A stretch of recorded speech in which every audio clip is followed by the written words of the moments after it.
This video is brought to you by Mobicity, your mobile destination. Here we have the HTC One.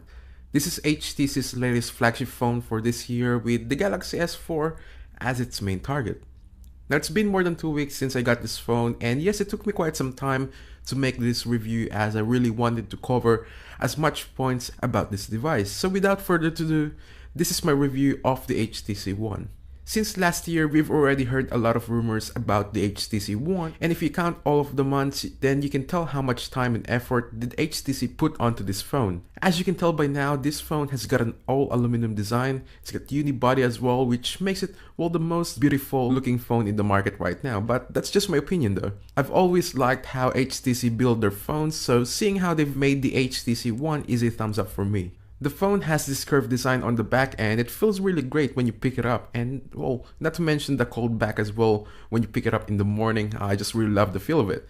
Now if you look at it closely, you can see its chamfered edges which complement the metal body of the phone. Now I did a comparison between this and the Galaxy S4 and how I wasn't quite a big fan of the placing of the home button on the HTC One comparing to the S4, as I find it to be quite hard to reach, but that's really not a big issue at all. Now it's only because I've gotten so used with the home button on some of the Samsung phones, and one thing I've noticed as well is I wasn't quite sure whether if it's normal or not, but the top part of the display is not as flashed comparing to the bottom part of the display. So there was probably a few problems during the production of this phone. Now to give you a closer look at the placements of the phone, at the front are the light and proximity sensors, one of the boom sound speakers at the front, and front-facing camera. Down the bottom you have two capacitive touch buttons with the HTC branding in the middle, which does look a bit weird in the dark. Now below that you will also find another speaker, which we're going to be talking about a little later. And over the back is a microphone, the 4 ultra pixel rear-facing camera, which should take some nice low-light photos. Next to that is an LED flash. You will also find the HTC branding in the middle and the Beats audio below that. Now at the top is the power and lock button, which also act as your TV remote, as it has an infrared sensor built into the button. And next to that is a 3.5mm audio jack. Now along the right side are the volume controls with micro SIM card slot on the left side of the phone. Last but not the least, on the bottom of the phone you'll find the micro USB port as well as the microphone. Now before I mention to you anything about the speakers of the phone, let's first talk about the full 1080p display on this beauty.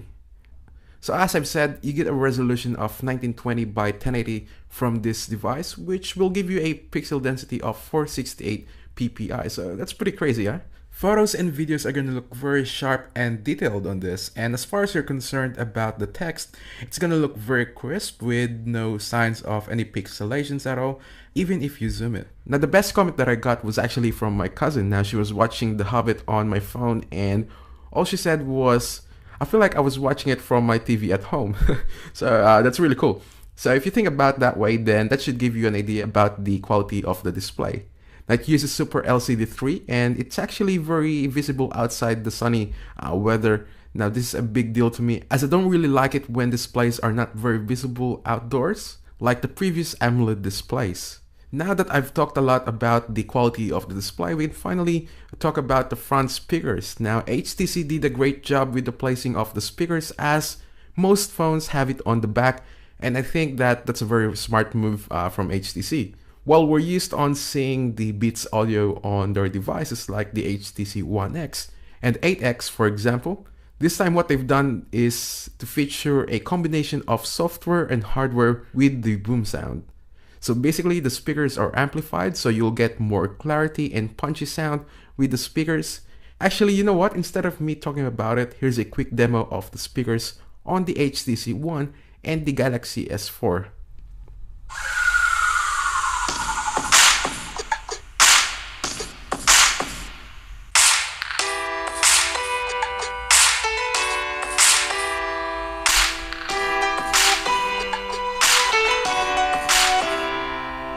Alright, so I guess the speakers speak for themselves.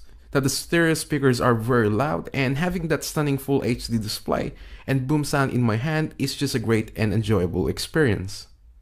The front-facing camera on the HTC One has got a 2 megapixel sensor with wide-angle lens that shoots 1080p videos at 30 frames per second.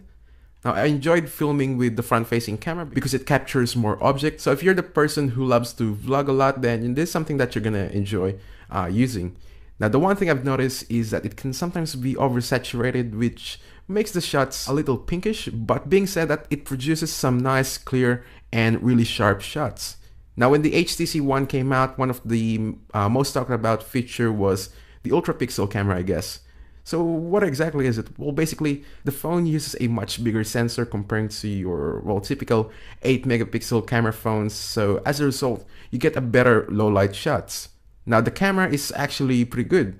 The end result shows some nice details on the photos, although with the video recording, there are some parts where it gets a little washed out on the edges. What's very impressive though is the low light performance. Now I'm going to be playing a few shots and clips that I took to give you a better idea of the quality, so please enjoy it.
The only issue about this camera is the zoom.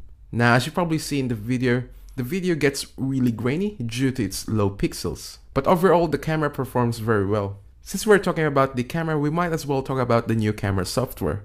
Now, HTC added a bunch of editing options for you to enjoy the experience. Now, this includes HDR or high dynamic range, which does work very well, as you can see in the picture. The saturation and contrast are very good.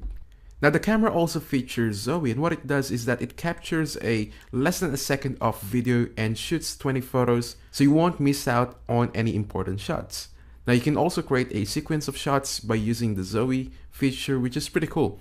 So if you want to use this cool feature, simply go to Edit, Retouch, Sequence Shots, and then you can choose which frames you want to use for the image. The HTC One is featuring the latest Snapdragon 600 processor, which is one of the most powerful processors out there, and I guess the result from the Quadrant test explains it. Now, I remember last year just being able to see a score of more than 5,000 makes me happy already. So yeah, the HTC One is a powerful phone, but comparing it to the quad-core Galaxy S4, which has a slightly higher clock rate, the S4 is a little more powerful than the One. Now, being said that though, I didn't really have any problems with running different types of games thanks to the Adreno 320 GPU. It was a very smooth experience, but if you're comparing the frame rates on the Galaxy S4 and the HTC One, the S4 is just slightly smoother. Now, the battery life on the HTC One is just about the same as the Galaxy S4, even though it's got a smaller capacity.